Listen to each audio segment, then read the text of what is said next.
with Psalm 66. Good morning, and I welcome everybody to Psalm 66 as we move through the terrain of Psalms. Psalm 66 and Psalm 67 that we'll look at tomorrow are thanksgiving psalms. It just works out that way, or if you will, there are no coincidences. They're both thanksgiving psalms. In fact, there's a line some of you may have learned in third or fourth grade that comes from our psalm and an expression of thanksgiving, and that is when you may have learned about the first telegram ever sent by Samuel Morse, the father of Morse code. In 1844, he was preparing to send the very first telegram, which he would send from the U.S. Supreme Court to an aide of his in Baltimore, and he chose to write, based on verse 5 in today's psalm, what God hath wrought. So that's verse 5. Lechu uru mifalot Elohim, go and see what God has wrought, or see the works of God, the wonders of God. Hence, like so many other things in our more general knowledge, we often find that there's a connection to Psalms, that phrases of Psalms, like in the case of Samuel Morse, became the first words that were ever sent by telegram. This Psalm of Thanksgiving structurally shifts from the national to the personal. It opens with many different words of song and celebration, and will conclude with an emphasis on God's ability and willingness to listen. Throughout, there'll be references to historical memory and many audiences addressed. From all the earth, there's a universal dimension, to Israelites, all peoples, and those in awe of God, which Rashi, the French commentator, will identify as Jews by choice. Yirat Adon Elohim, those who live in awe of God. So there are many audiences, and there's a distinctive shift in this longer psalm, 20 verses, from opening prayer to history, to prayer, back to history, from the we to the I. And with that, let me put up Psalm 66. And as I do, I want to acknowledge that part of my goal today is to look at two key theological concepts that are elicited by this psalm. Namely, as you'll see, the two ideas are we punished by God for sinful thoughts? That's one topic that'll be touched on. And the other is fair to say unique to this psalm, and that's the opportunity to read a concept that will get developed in the Talmud called afflictions of love, as if God chooses to cause pain in order to refine a person. And I'll tell you a little bit about this concept in Hebrew called Yisurin Shel Ahava. That's the Aramaic, or in Hebrew, Yisurim Shel Ahava. But with that, let's start with a read through. I have chosen that phrase, you have refined us as if refining silver, contained in Psalm 66 as the title, because again, it's the concept that kind of jumps out as distinctive in what is otherwise Thanksgiving. All right, verse 1. For the leader, a song, a psalm. Jubilantly shout to God all the earth. Him glory of God's name, make glorious God's praise. Say to God, quote, how awesome are your works. Through the greatness of your strength, your enemies cower before you. All the earth shall bow to you and hymn to you. They shall hymn to your name, Selah. Go and see the works of God, awesome deeds toward humanity, turned the sea into dry land. Through the river they passed on foot.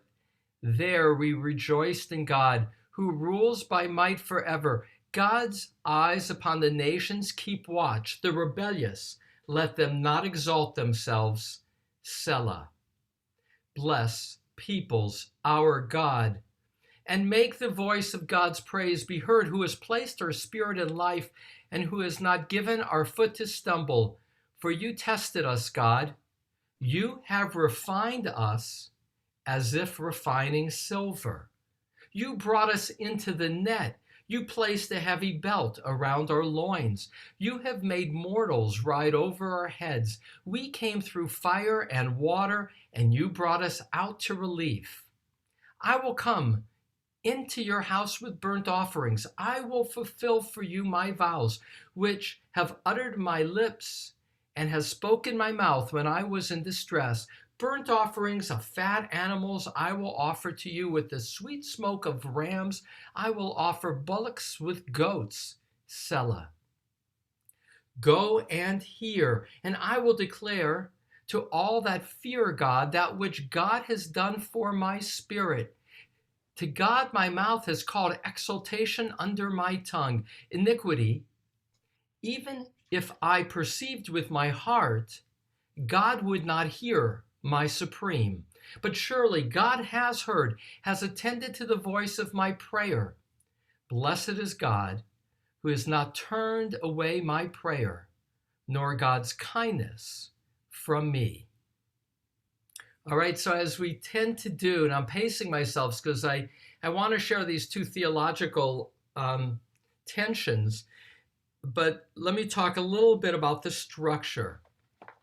So as is often the case, verse 1 is an introduction, kind of a, superscription.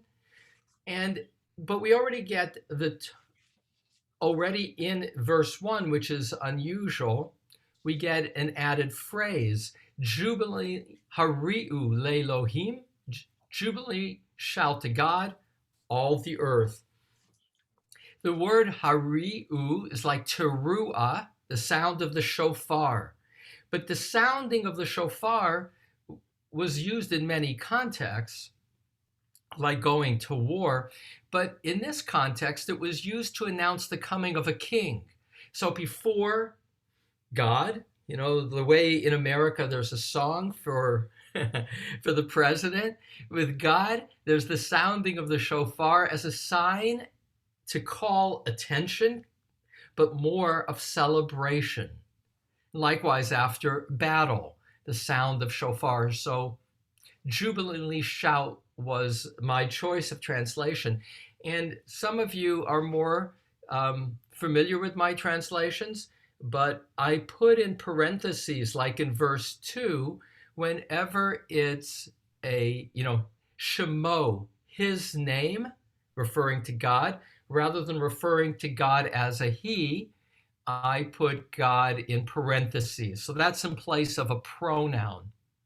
Verses 2 to 4, that's the first unit, which is an opening prayer, literally with verse 3 and 4, a prayer within a prayer. If you think of Psalms as a collection of prayers, so verses 3 and 4 is a prayer within a prayer. How awesome are your works, Manoram ma'asecha. Through the greatness of your strength, your enemies cower before you. And the word yechachashu, I translate here as cower. Some would say that it's also from retract, those who repent before you, is how Rashi understands it. All the earth shall bow to you and hymn to you. They shall hymn to your name. Selah. Now, I read something interesting yesterday that I liked, which is that Selah we see regularly in Psalms. You'll see it in verse 4, verse 7. One commentator identifies it with a sal, a basket, as if it was for beating a drum sound to mark as a musical notation. Usually it's there as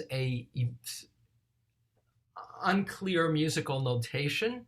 These were meant to be sung, but it's the first time I saw in preparing this psalm that it's specifically linked as a hypothesis to a drum sound.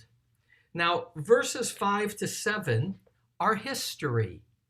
That's the shift from opening prayer to history. And we're going to go back and forth between prayer and history.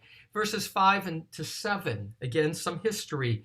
Go and see the works of God, awesome deeds toward humanity. And here there's this universal dimension, B'nai Adam, the children of Adam. And I put humanity in that Adam is from like earth, humus. That's where the word also humanity comes from. It's like Adam of the earth. Turned the sea into dry land through the river. They passed on foot. Now there, which is, you pause this, I pause to smile, a difference of what river is being talked about. So Rashi will say all of verse 6 is reference to the Jews leaving Egypt. But Radak and Ibn Ezra being a contemporary of Rashi, Radak a little after, in the 11th, 12th centuries, he'll say this refers to the Jordan River. But here's the piece that I want to focus on. There we rejoiced in God. Sforno, Italy, later Middle Ages, will say that this is the there in verse 6 refers to the messianic future.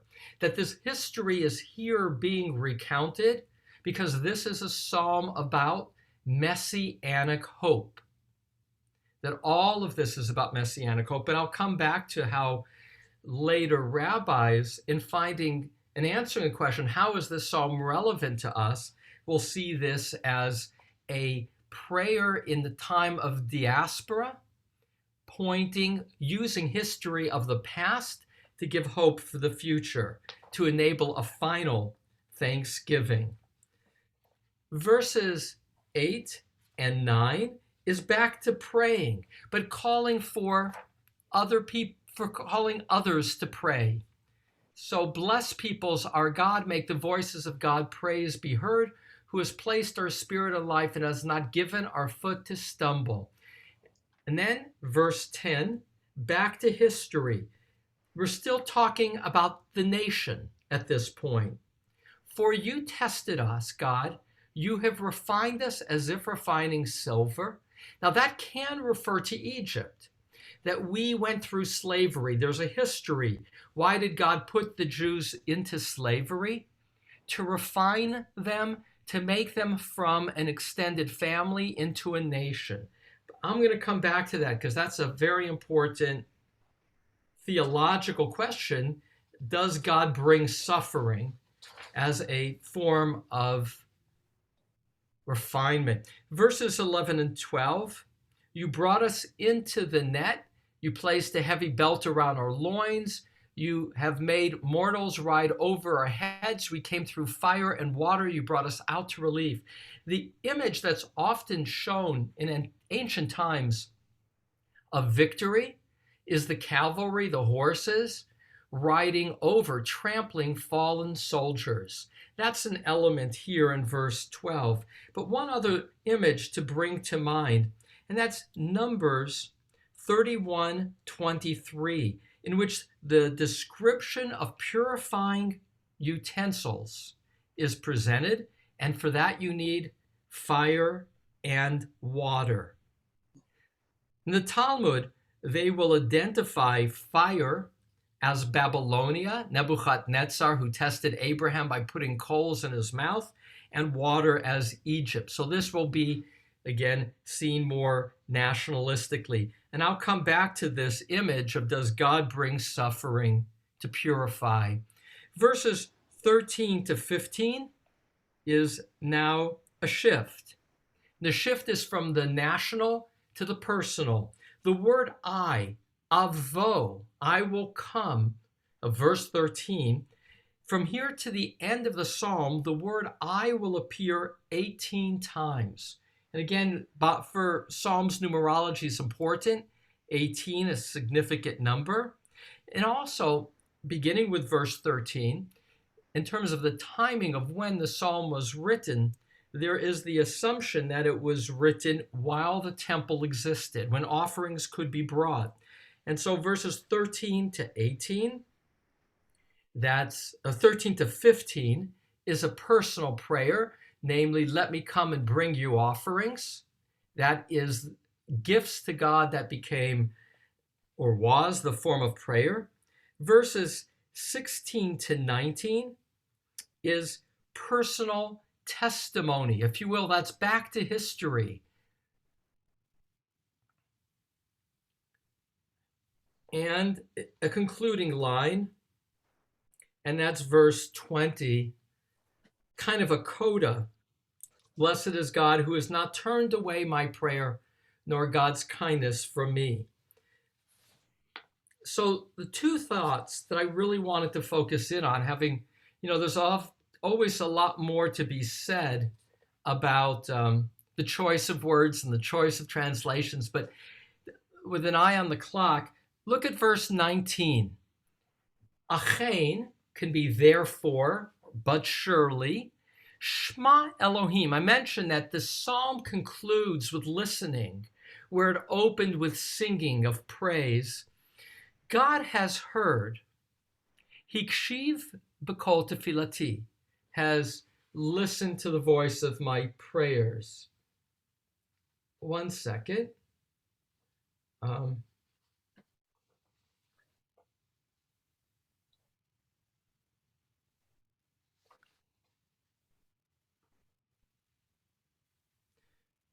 What I'm looking for is a verse that says God heard but ignored. One second.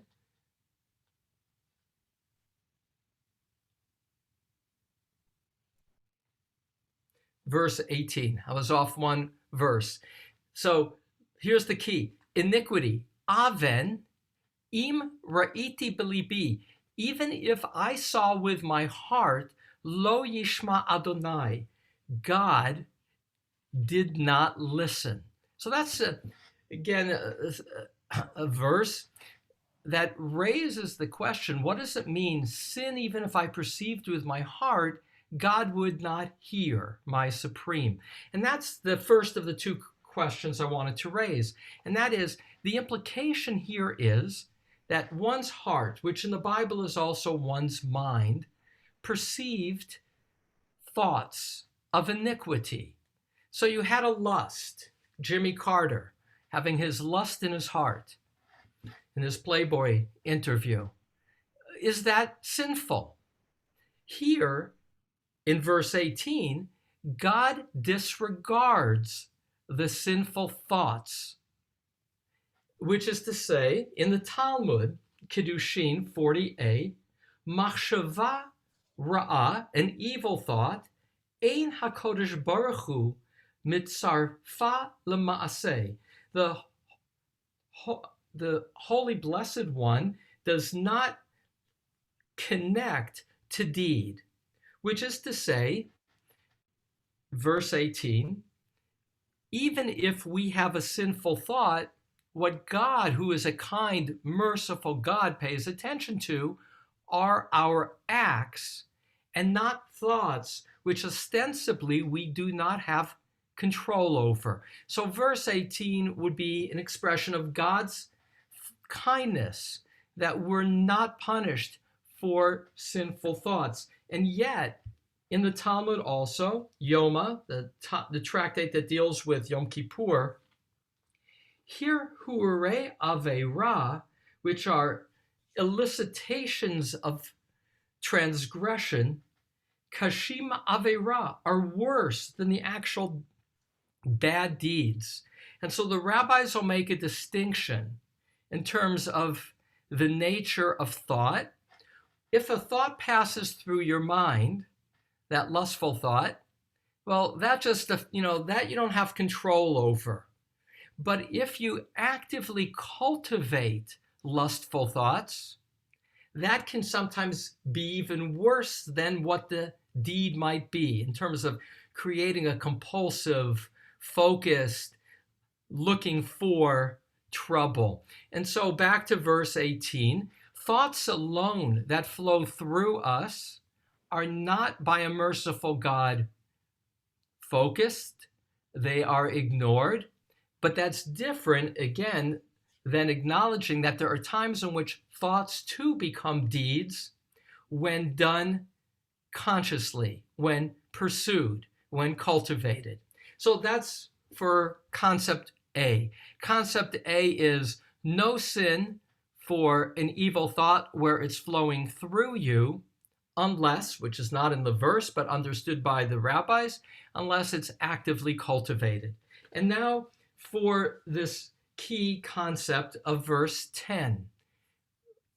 And here the key concept is, for you tested us, God, you have refined us as if refining silver. You brought us into the net. You placed a heavy belt around our loins. You have made mortals ride over our heads. We came through fire and water, and you brought us out to relief.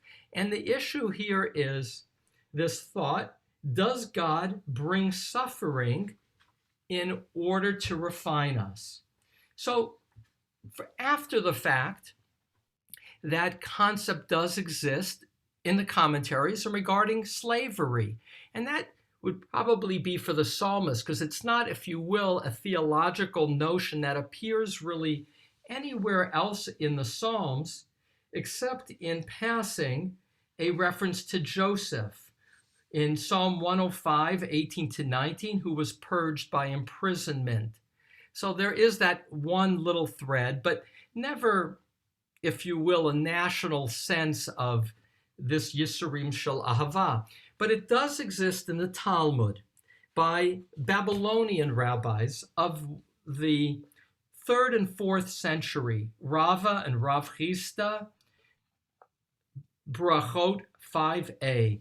And because we only have a few minutes, I'm going to summarize it rather than read it. What essentially they say is, if you are ill, suffering, consider what you did that might deserve punishment.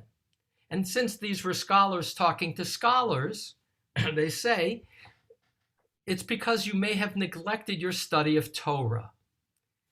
But if you find that it was not due to a neglect of study of Torah, then it could be that it is Yisurin Shel Ahava, afflictions of love, that God is refining you the way that heat is used to refine metals. But in their conversation, they will say, but you gotta want it. Like bringing any offering to the temple, it has to be free-willed. And so there are these wonderful stories that are part of that same conversation. Let me see if I can give you a taste. Healing and comfort in the Talmud. So this is that continuation. And I just love this story, and it's worth knowing about.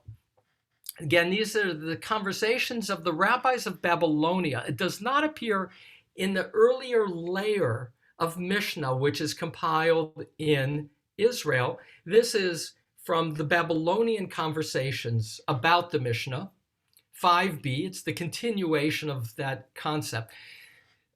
The Gemara continues to address the issue of suffering and affliction. Rabbi Yochanan's students, which is now describing early on, this is now 1st, 2nd century Israel. Rabbi Yochanan's student, Rabbi Chia bar Abba, fell ill. Rabbi Yochanan entered to visit him and said to him, is your suffering dear to you? Do you want to suffer? Implying that there'll be a reward because you're getting purified. Do you desire to be ill and afflicted? Rabbi Chia said to him, I welcome neither this suffering nor its reward, as one who welcomes the suffering with love is rewarded. Rabbi Yochanan said to him, give me your hand. Rabbi Chia bar Abba gave him his hand, and Rabbi Yochanan stood him up and restored him to health.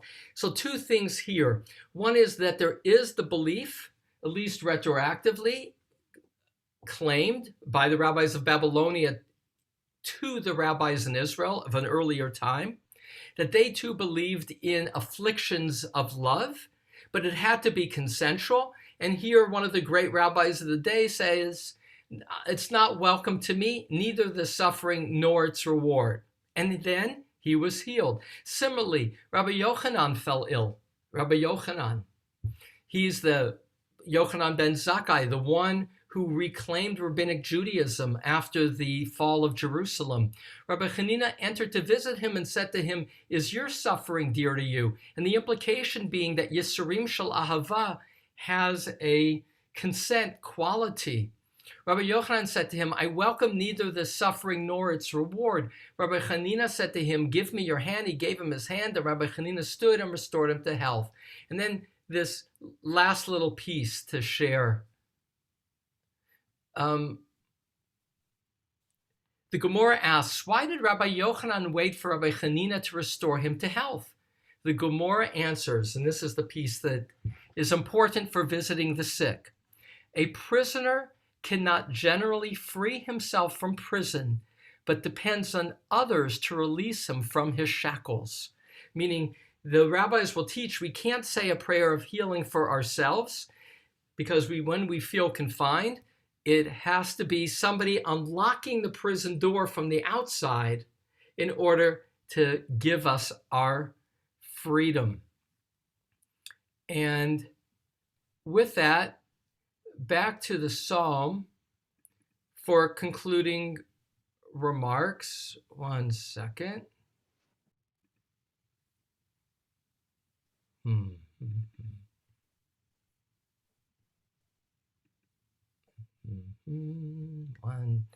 Having a hard time here on my screen. 1 second. Okay, back to the psalm. And one last thought. I shared in my introduction in my letter that Maimonides, in addressing this issue of Yisurim Shel Ahava, afflictions of love, rejected it. Although most of the medieval rabbis saw it as real, both for individuals and for community. He said it's a dicta, meaning it's not a legally binding holding in the Talmud. It's simply rabbis talking. It's an aside. And he rejected it because he said foundational to Torah is that God is just and only punishes people for wrongdoings committed rather than punishing the innocent as an act of refinement. So I'm identified with Maimonides' critique in his Guide for the Perplexed, volume 3, 17 and 24, in that to have a God who punishes the innocent to refine feels like an abusive parent. And as we saw in these little stories of the Talmud, who are considered the great rabbis of their generation, they did not want the suffering nor the reward. And therefore, I'm troubled by the image of an abusive parent bringing punishment. And at the same time, it was not a problem for many of the rabbis who did indeed live through times of suffering in the Middle Ages in particular, and who equated it with the purification of utensils being passed through fire and water as in Numbers, and as a last resort of what is gained. And we all know this from hindsight. That which is often most instructive in our lives is what we've passed through in terms of difficulty and even pain can be a source of great growth. So it can be like the refinement of silver, but that seems to me like lessons drawn rather than intentionally bringing sources of pain. With that, we're at 10 o'clock straight up. It delights me that we have 20 screens. A few moments of reactions to the Thanksgiving of Psalm 66 and any of these two theological issues that I focused on. So we'll take 5 minutes to gain some reactions and then we'll move to Kaddish. Arnold, go ahead. I could not 18. Okay, Judy, you're unlocked first. So, okay, Judy and then Arnold. Go ahead, Judy. I couldn't count 18 I's, the word I, from 13 through the rest. So I won't take the time to do it and to count it out.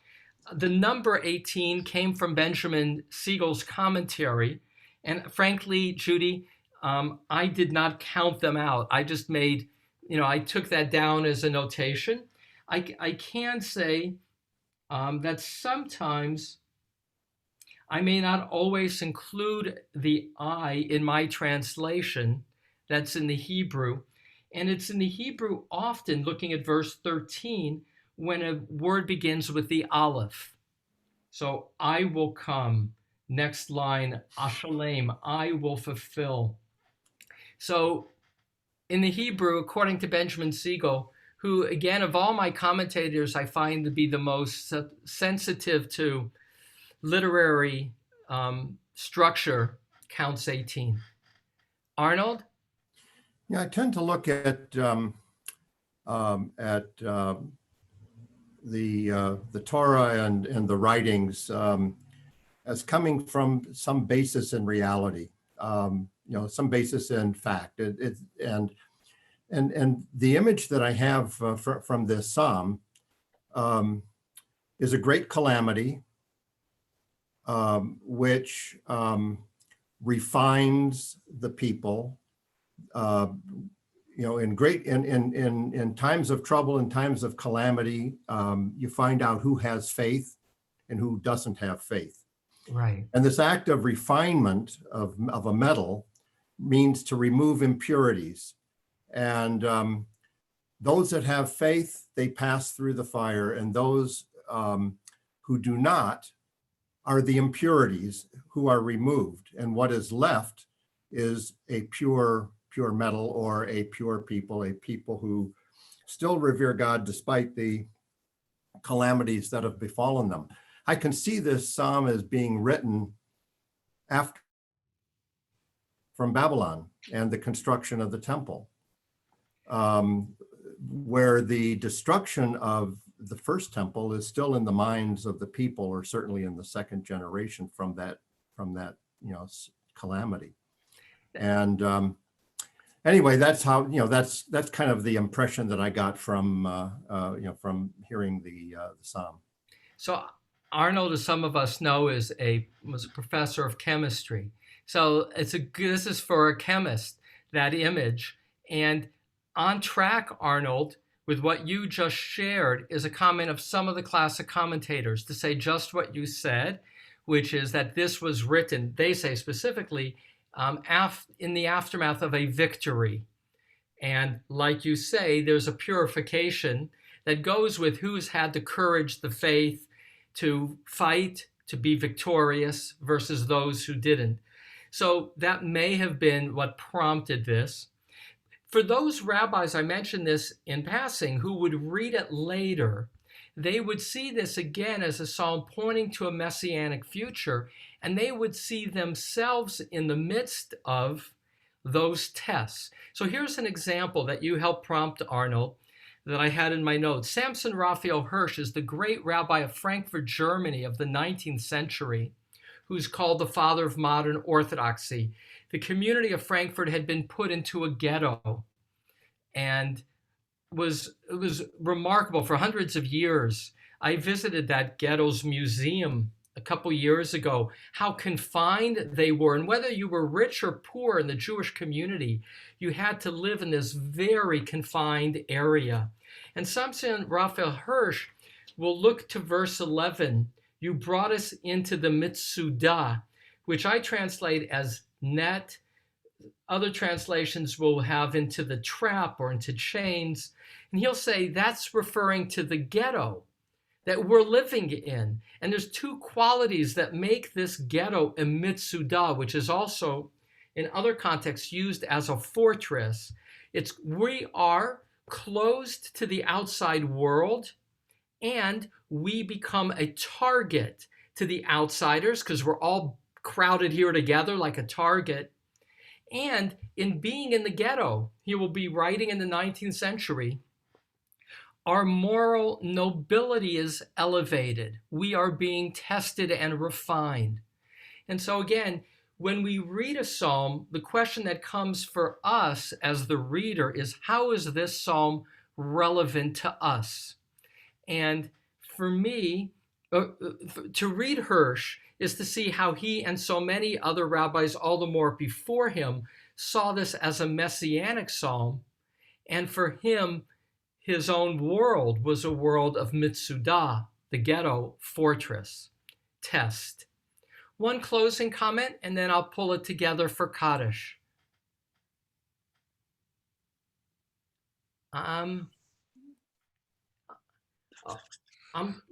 Then I will. Just go ahead. Oh, Alex? Yeah, All right, go ahead, Alex. Closing comment. I'll react and we'll pull it together for Kaddish. I just have a question on verse 8. Yeah, Berachot Amin. yeah. Is it calling upon the Gentiles to praise God? Yes. And tomorrow's psalm, I'm glad you're asking. It's a good segue because tomorrow's psalm, Psalm 67, will have 3 different words for the nations. Am peoples, Amim with an aleph, nations, Goyim, which is another word for nations.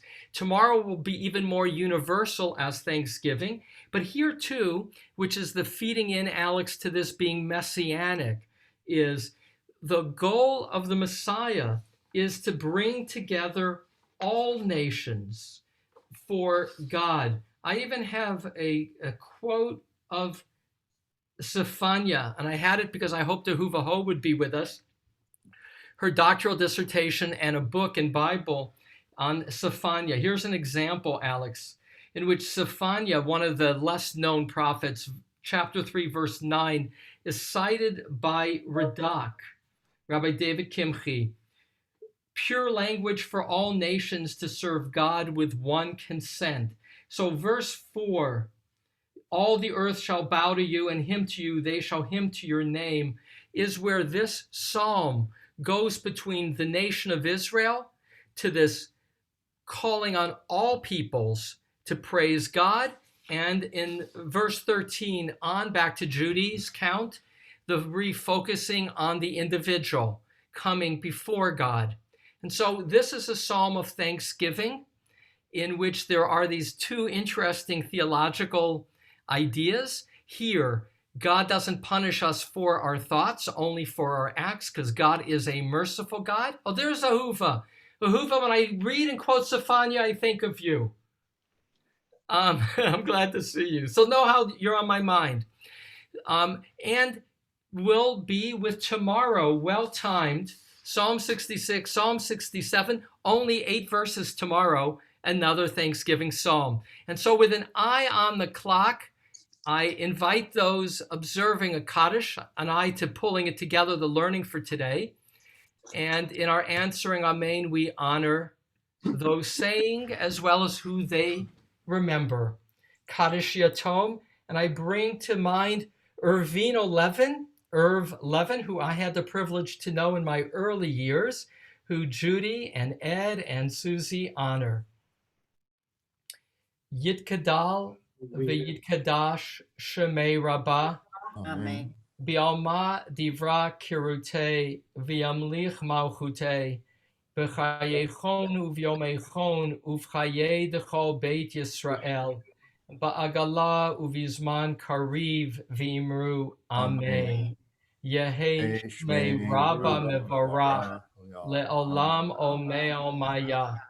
Yitbarach v'yishtabach v'yitpa'ar v'yitromam v'yitnaseh v'yitadar v'yitaleh v'yitalal shemei dekudsha berichu le'ela min kol birchata v'shirata tushbechata v'nechemata damiran bi'alma v'imru amen.